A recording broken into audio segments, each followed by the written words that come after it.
شاه است حسین، پادشاه است حسین، دین است حسین، دین پناه است حسین. سر داد و نداد دست در دست یزید، حقا که بنای لا اله است حسین. با عرض سلام و ادب و احترام به حضار مجلس حسینی و با سپاس فراوان از جناب آقای دکتر ربانی عزیز که به زیبایی هرچه تمامتر دعای زیارت عاشورا رو خواندن، از سلسله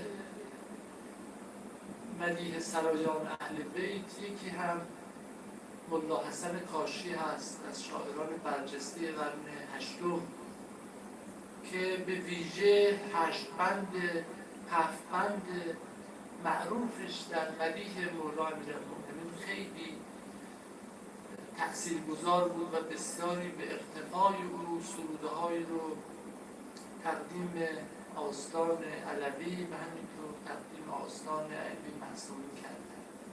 از جمله کسانی که تحت تأثیر ملا حسن کاشی بود محتشم کاشانی بود که اون 12 بند معروفش شاید معروفترین سروده در رسای آقا عبدالله هست. خب خود این 12 بند هم بسیار تأثیرگذار بود و بسیاری به اقتفای محتشم شعر سرودند. از جمله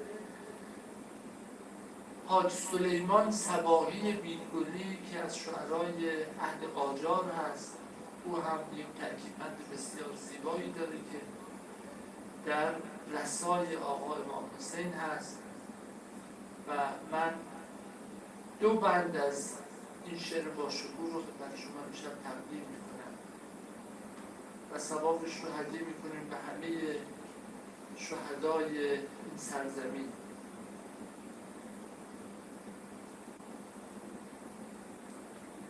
این رفته سر به نیزه اعدا حسین توست، این رفته سر به نیزه اعدا حسین توست، این مانده بر زمین تن تنها حسین توست. این آهوی حرم که تن پارپارش در خون کشیده دامن صحرا حسین توست. این پرگشاده مرغ همایون به سوی خرد کش پرز تیر رسته به اعضا حسین توست. این سر بریده از ستم زال روزگار که از یاد برد ماتم یحیی حسین توست.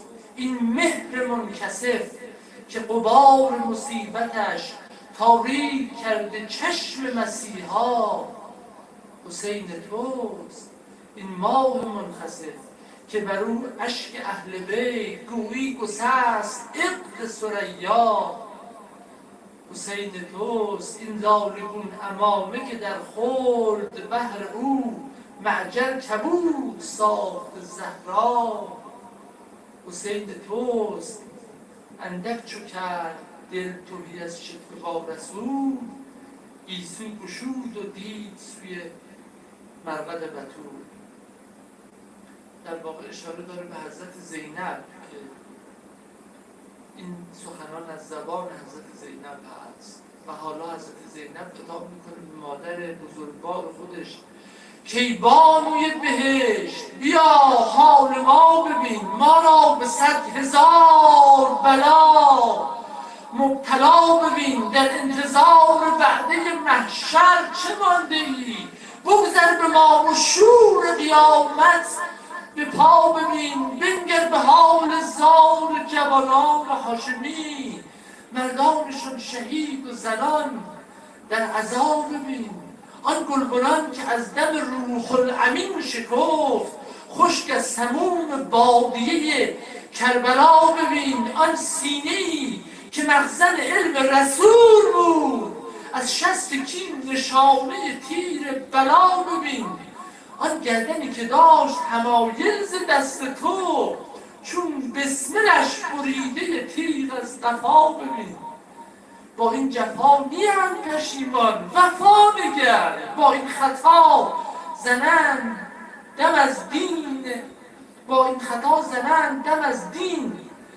حیا ببین لختی چو داد شرح غم دل به مادرش، آورد رو به پیکر پاک برادرش. صلوات عنایت بفرمایید. الله محمد